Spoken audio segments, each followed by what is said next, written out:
Hey, what's up, everybody? Welcome to tonight's episode of the Behind the Comic podcast. Guys, we are going to have some fun tonight. We're going to mess around a little bit. I would say this is episode 1, but this is like the third time I've shot episode 1. I think you just got to throw it out there. You know what? So this might be episode 2. I don't know which one you're going to end up hearing this, what order. But yeah, let's talk about what's going on this week. We'll pour a little more tequila to get into it a little bit. Been an interesting week. One thing that's been on my mind, last night Chelsea and I went to dinner and we met another couple down in Manhattan Beach. That was amazing. It was so great. Oh my God. We went to dinner at a restaurant. Imagine that. We went to dinner at a restaurant. We sat down, the four of us. Her friends were visiting from Arizona. And even though it's outdoor dining, this restaurant had like a really good, like a patio, kind of covered patio, you know, like the canvas, whatever. So between that and the heat lamps, I ended up taking my coat off. It felt like you were inside. So it was just nice to be back to normal for a minute. Fun times there. One thing that we saw while we're waiting for the table, though, we waited forever for the table, no big deal. We saw these kids almost fight. And I gotta say, this has been on my mind ever since. So these little punk ass little kids, they're probably like, what are they, like 14, 13, 14? You know? Yeah, they're not old enough to drive. These kids are all on bikes. And this one kid is talking so much shit to another kid, and he's like laying into him, and you can see the kid who's getting shit talked to, he's upset because the skinny kid was riding on the back of his bike and he broke off some kind of like a little light or something that was on this kind of quasi seat. The other kid broke his bike. I was probably dicking around and broke his bike. So the kid who has a bike is upset, and the kid who broke the bike doesn't give a shit, and he's yelling at the kid who owns the bike, hey, screw you, this and that, whatever, I don't care. And he starts pushing the kid with the bike. The kid with the bike, you just wanted to help. You really wanted. He was so, you could tell he didn't want to fight. He was scared to fight. And what was really awkward was he was bigger than the other kid. And like it's like he didn't know. Like I just want to take him aside and be like, dude, you can beat that kid's ass. Do you even realize? Do you see what you're looking at? That kid's scrawny. Listen to this. The other kid who was smaller, he was such a stereotypical skinny bully. This is hilarious. The skinny kid, he's over there and he's ready to start fighting, so he claims. And he pushes the bigger kid. And the bigger kid is nervous, so he doesn't push back. The skinnier kid sees that, and he's got his other buddies watching, so he's got a little audience. What does he do? This is fucking awesome. This is so funny. The kid takes off his coat. He takes it off like he's Mayweather, right? He's just fucking peeling this shit off like he's just getting ready for the fight. And you're like, oh man, oh wow, you know, this kid, he's getting into it. Then what does he do? Then he starts to peel off a shirt. And as he starts to peel off a t-shirt, you could see he had at least 2 more on under it. I'm like, this little punk is just buying time. He doesn't want to fight either. He probably knows this massive kid, he wasn't that big, but he was bigger. He probably figures that if at any point that kid realizes his size advantage, this little scrawny little turd could get smoked. So he's just peeling down one after another. And finally, I don't know, the other kids ended up telling him to forget. I don't know. The kid who had the bike with the broken seat, he ends up wheeling off. And then what made it so 2021, this is what's so hilarious. The 4 of us adults standing there watching these kids. The kid who was upset, who had the broken bike, he hops on it and he zips through the crowd of people, right through the restaurant because it's all outdoors. Zips through without pedaling. No pedals. These kids they're little rich kids in Manhattan Beach. They're these loaded, rich, spoiled little turds. And he's so angry that he zips through, but his feet don't move.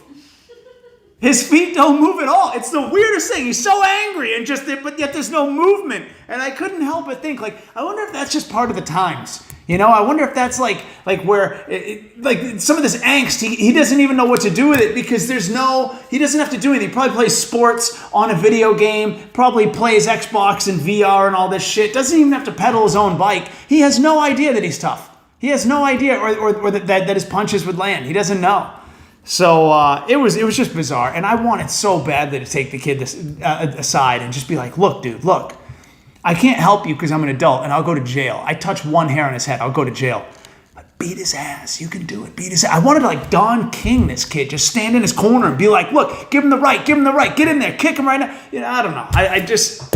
It was tough. It was tough to watch. They didn't end up fighting. Everyone was fine, I guess. And, they're just kids. They're probably friends again by now. But that was kind of fun to watch.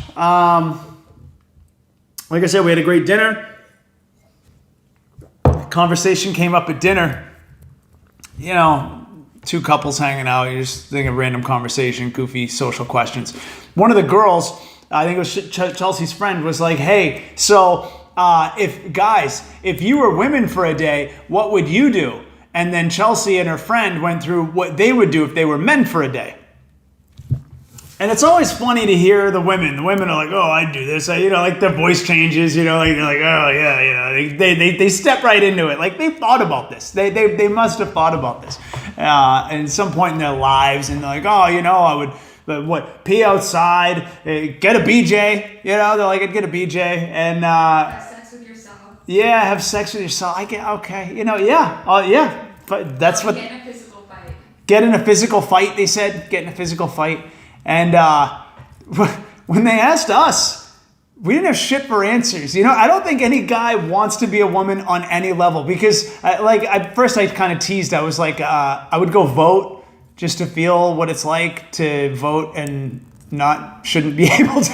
I'm dicking around, just playing. But we didn't really have because we didn't have any interest. We didn't. If you gave us a day, I don't know. Maybe we were being uncreative, but I don't think men, because ultimately I was like, what am I gonna do? I'm gonna, whatever I say that's gonna be wild, it's gonna end with like a dick coming at me, huh? Just to get your period. Yeah, just to know what it's like to get my period and be angry and just bleed without being in physical danger. That's bizarre, I guess. But yeah, anything you want to do ends in like a dick coming at you. And we were like, that's, like, oh man, I want to ride in a helicopter. Well, you got to have a lot of money. Well, there's going to be some dick coming at you, or you want to ride on a boat. Okay. Same idea. You got to have a lot of money or there's going to be some dick. So I thought it was interesting to see. Women have a lot of things that they apparently would like to do if they were, if they were men for a day. Men didn't really have any. You answered the question, remember? What did I say? When the bill came. Oh, yeah. That was the callback joke of the night, is that conversation was like during appetizers. And then when the bill came, that's when I just brought it all back. And I was like, oh, okay, the bill was right there. Everyone stares at it. And I was like, hey, remember that conversation from earlier? What would men do if we were women for a day? I was like, not pay that. That's what we would do if we were women for a day. Not pay that. We would order, whatever we want, and some appetizers and some drinks, and dessert sounds nice. And then we don't get anything. We don't pay for shit. That's it. But it was all just a fun joke. But it came out well. It actually landed really well. So yeah, that was yesterday. This week's been busy. We got our new bed. Listen, I don't know. You guys can mention in the comments. How do you feel about your bed? I really want to know. How does everyone feel about their bed? Do you love your bed? Do you hate your bed? Could you not give a shit either way? And how did you get your bed? Was it like, I don't know, did you bring it from your parents' house or some shit? How long you had this thing? I want to know because we're on. Oh God, I don't know. We're on our second new bed in LA. After, I don't even want to admit, I'm gonna sound like a lunatic. I think we went through 3 beds. Yeah. In Mass. So we bought a $4,000 Tempur-Pedic bed. Now I know that sounds crazy. That sounds nuts to spend $4,000 on a bed. I thought it sounded crazy because in my mind, I don't know. I felt like a bed should cost $1,000. I thought for $1,000, maybe $800, you should be able to get a really nice bed. Dreamland, another planet.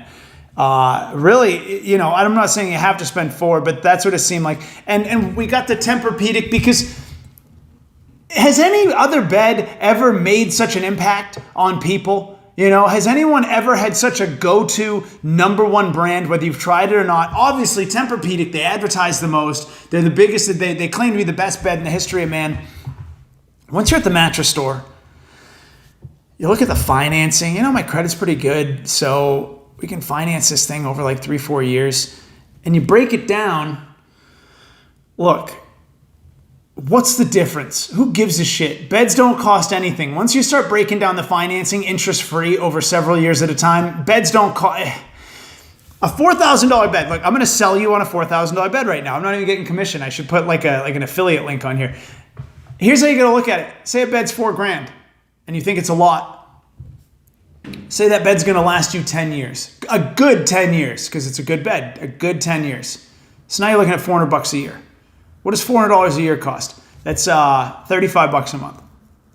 $35 a month. So what is that? It's a little over $1 a day. Call it $1.25. $1.25 a day. You wouldn't drink coffee that costs $1.25 a day.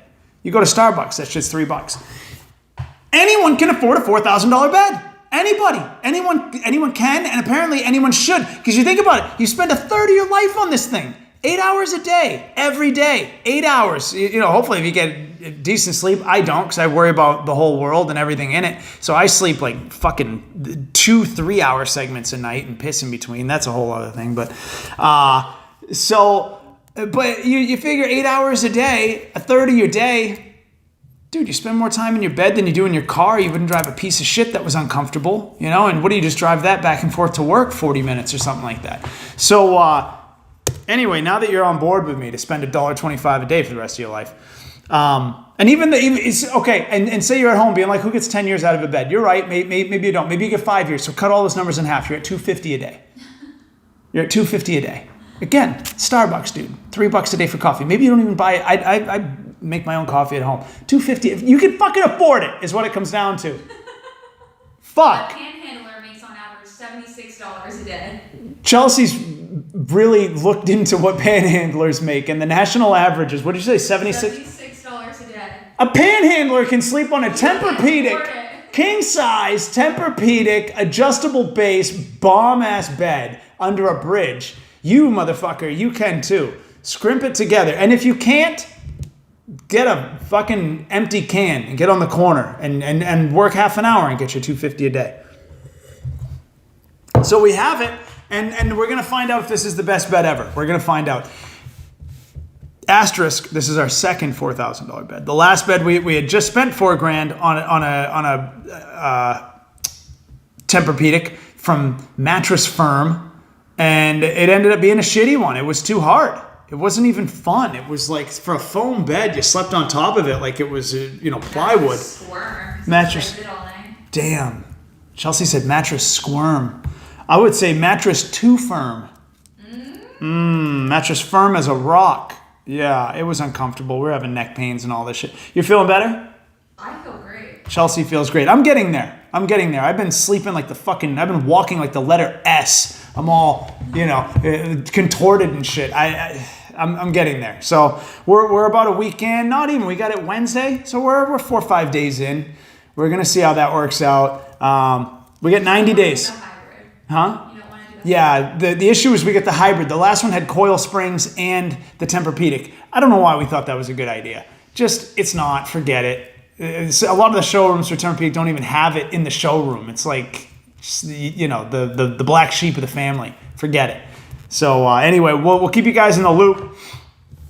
I always figured you just do it old school with a pillow top and, coils. We're talking a lot about beds, but I'll keep you in the loop on our $4,000 bed. Just like saying I have a $4,000 bed. It's hard for me to sleep knowing I spent $4,000 on a bed. That actually impedes on this sleep, but like I said, $2.50 a day. It's just great because if you walked in our apartment, you would not expect this to happen. Yeah, we live like paupers. That's not even Christ. Yeah, we're figuring shit out. We're putting it together. Our TV is nice. Our TV's the bomb, dude. Our TV's the fucking bomb. We got a great deal. They were having a sale. I feel like I'm selling shit. I feel like I'm selling retail. Come on down to Mattress and TVs at Paul's Behind the Comic. Deal. No, we got a fucking bomb-ass TV, dude. We got it's OLED. I don't know if you know what that is. OLED. Look into it. 4K. That shit, it's better than your eyes. Whatever your eyes can see, this is that. It's Yeah, we'll talk more about that as time goes on, but that TV's dope. We got a screaming deal on it. Spent way too much. But again, you get into that interest-free financing, man. You start breaking it down by the month. You're like, oh, this is only $35 a month for the rest of my life. Oh, this is only $80 a month for fucking, as far as I can tell. Before you know it, that adds up, and you're underwater. So we're trying to play it easy. But anyway, so we get the bed and the TV. Made a really cool chance move today. I was looking for some tacos. I wasn't hungover. I may have had a couple beers last night. Actually had a tall boy in the car last night. Drank a tall boy Coors Light out of a brown paper bag in the car.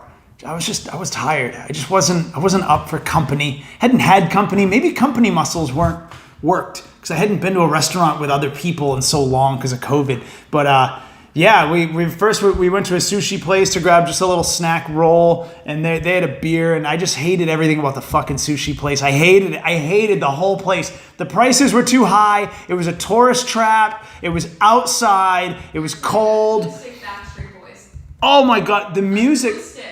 The music, yeah, it was acoustic, but it wasn't the Backstreet Boys. It was a knockoff. The first song was... Fine. All right, the first song was the Backstreet Boys. And then after that, it was people you've never heard of. If you had Shazam on your phone, it would come up nothing because no algorithm on the planet has ever heard the music they were playing. It was bullshit, suck music. Like Peggy from HR, who loves radio playing during the day. She would hate this music. It was so boring. And it was all from the 80s. And then we looked across the way, and some chick had like this fucking Meg Ryan haircut from the 80s. It was weird. She was a reasonably attractive woman, but this haircut, it was like that, kind of like a wedge in the back, sort of, and then just like frizzy on top, blonde.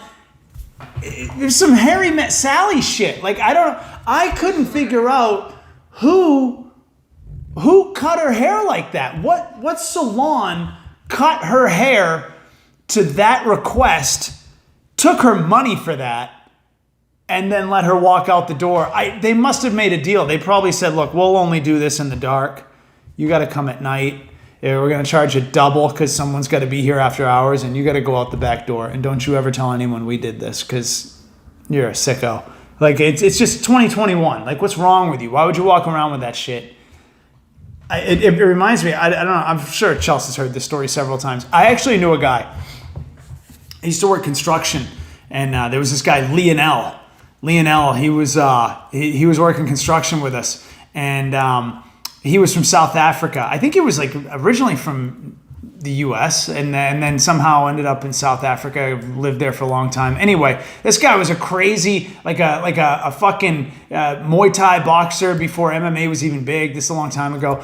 And he had this haircut that was so disturbing, actually. Like, this haircut was so fucked up, and he loved it. His hair was long, like enough to part, like enough to have like a little bit of gel in there, like not even gel, just like shine. And he parted it, but he went to the skin, like 2 fingers above the ear. It was like fucking like Blade Runner or some shit. Like Sling Blade. It was a haircut like Sling Blade, like Billy Bob when he played, anyway. So 2 fingers over the ear of skin, not a fade, not stubble, skin. And it came down into this V in the back of his head. And it was such a haircut that we're like, dude, you'd see it every so often, fresh to the skin again, because he got it cut. And we're like, dude, where the fuck do you get that haircut? Like what? Like, who do you see? He goes, oh, I have to do it myself. He goes, I have to. He had this funny accent. He's like, yes, my friend. He goes, I got it. He was huge. He was a big, tall guy, but he had a little voice. He's like, oh, my friend, I had to do it myself. Because I go one time, man, and he would laugh when he was talking. He was a funny guy, even though he's crazy out of his mind. And he was like, he goes, oh, my friend. He goes, one time I go to the salon and I tell them what I want for a cut. And he's doing like this with his fingers. And he goes, and they tell me, get the fuck out.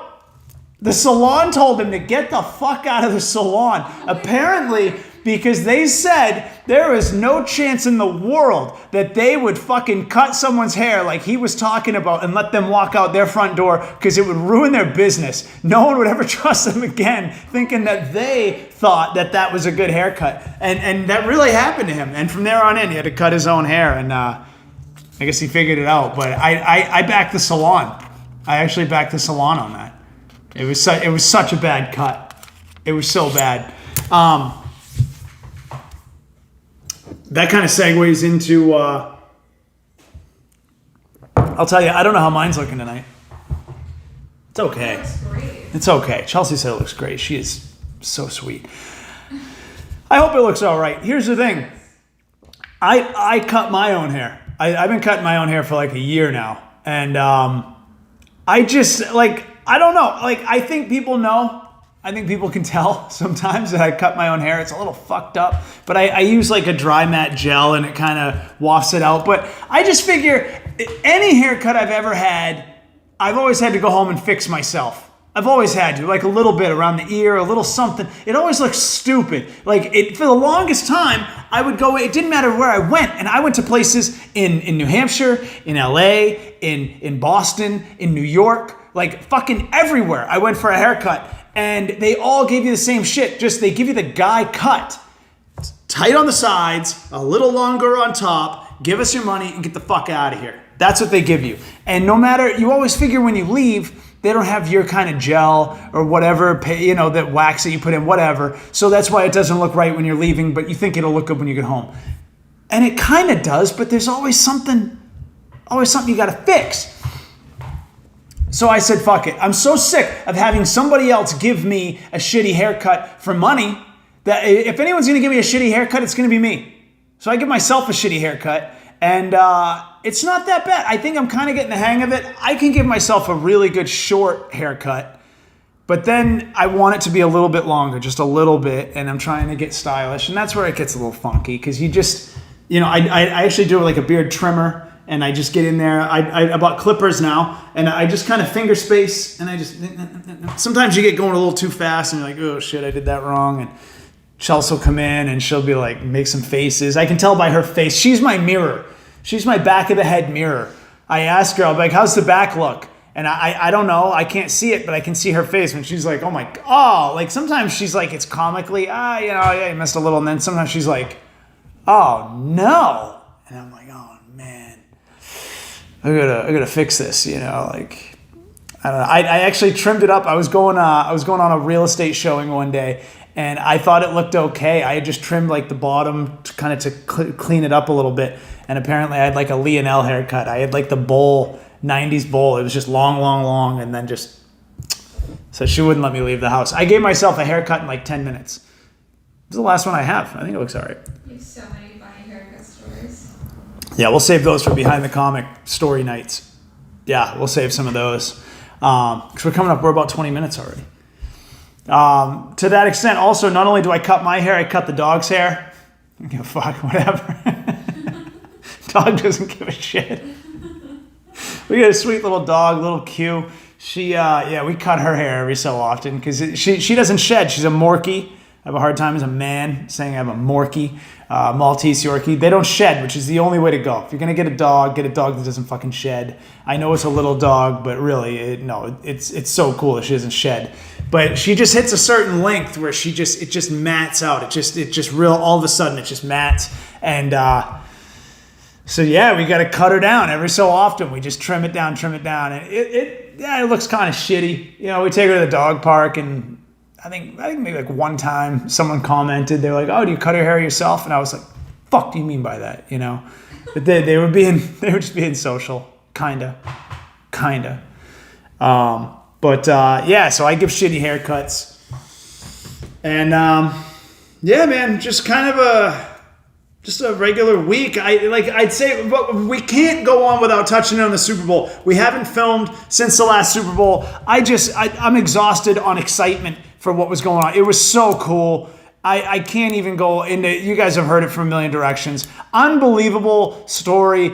Tampa Bay, Tom Brady, they pick off all of the biggest name quarterbacks in the game right now and run in for a Super Bowl victory on Tom's first year with Tampa Bay. Like I said, I'm sure you guys are exhausted on all the different stats, all the records that were broken, Gronk, Antonio Brown. I mean, and the whole Tampa Bay defense, unbelievable. Those guys were like fucking pine tar on Kansas City's offense. It was unbelievable.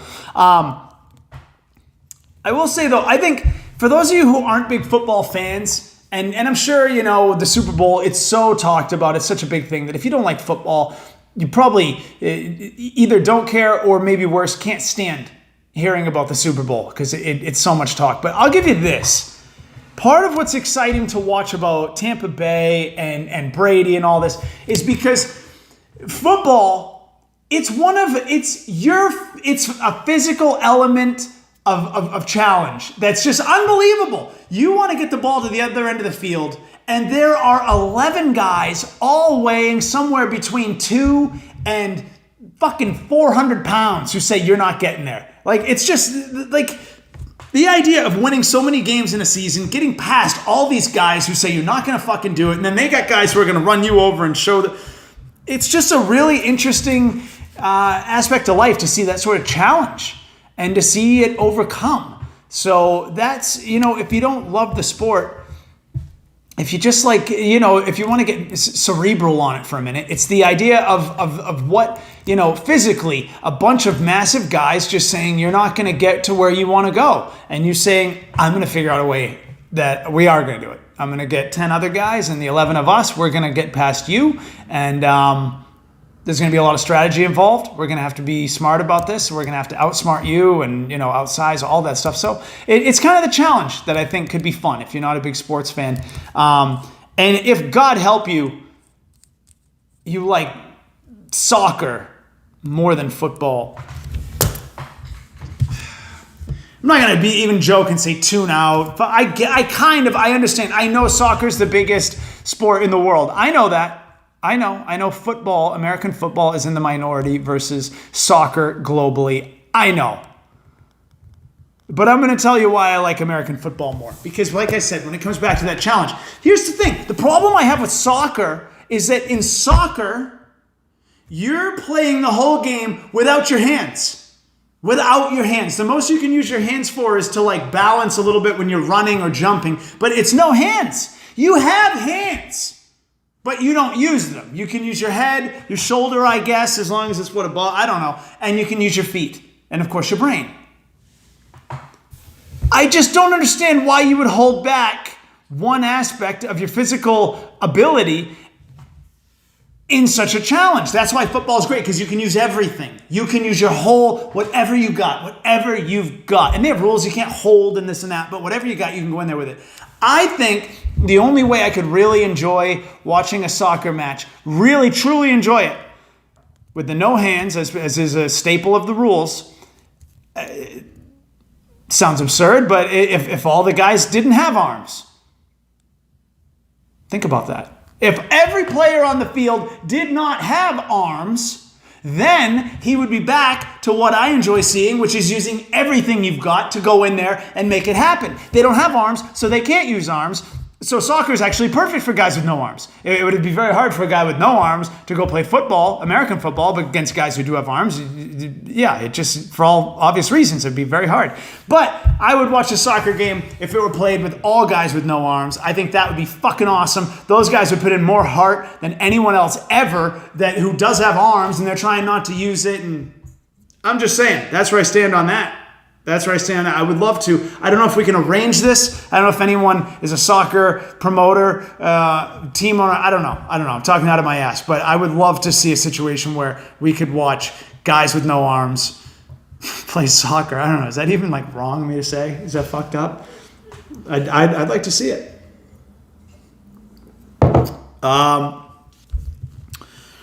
We're getting there, guys. Oh, wait. Did I talk about the tacos? I didn't quite get into the tacos. No, you kind of jumped away from that. Yeah, all right. So here, we'll wrap up on this.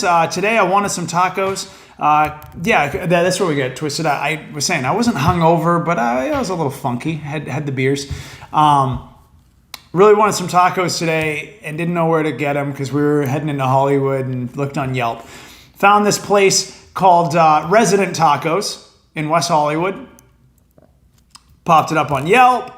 Chicken tacos. I'm a simple man, so I want a couple chicken tacos. And I couldn't. I followed on the GPS directions. When I got there, I didn't see it. I didn't see this place. Where the fuck? Everything with COVID, you figure maybe they're closed. Maybe they're just the Yelp isn't updated. Maybe they're out of business. I don't know. So I actually got out of the car and I'm walking down the street looking for this address. I don't see it anywhere. I see a little cafe that's unnumbered on address. It's got to be that. These guys are going out of business now. They're a vegan fucking bakery, I guess. Whatever. So I forget it. As we spin around and go to leave, Chelsea notices, "Hey, did you say you wanted Resident Tacos? I just saw the sign." I said, "Yeah, I did." Dude, they're at the Improv. They're at the West Hollywood Improv. It's the kitchen of the Improv. It has a separate name called Resident Tacos. So sure as shit, I'm like, that's awesome. So we flip around, we go back, and long story short, whatever, this detail is somewhat necessary, I guess. On the menu outside, they didn't have chicken tacos listed, even though I saw it on Yelp. So they had a number to call. If you're there to pick up your food, you call this number to let them know you're outside to pick up your food. So I called the number as I'm standing outside, and I said, "Hey, do you guys have chicken tacos?" They said, "Yeah." I said, "Oh, okay, I didn't see them on the menu. Can I order 2 chicken tacos?" They said, "Yeah." They said, "Call us when you're out front." I said, I'm actually out front right now, believe it or not. I'm already here, so whenever they're good, come on out.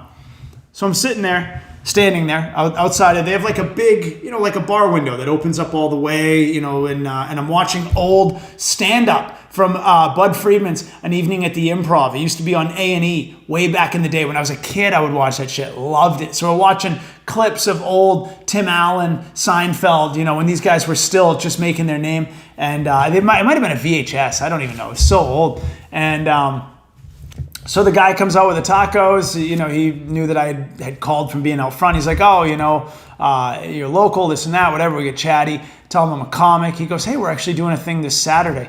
Check this out." I don't know, 2 people are going to be listening to this. Nobody. But Saturday at the West Hollywood Improv, they're doing an outdoor on their patio. It's just a hangout. That's what it is. You can order food. You can sit outside because there's outdoor dining. And there will be a mic. It's not a show.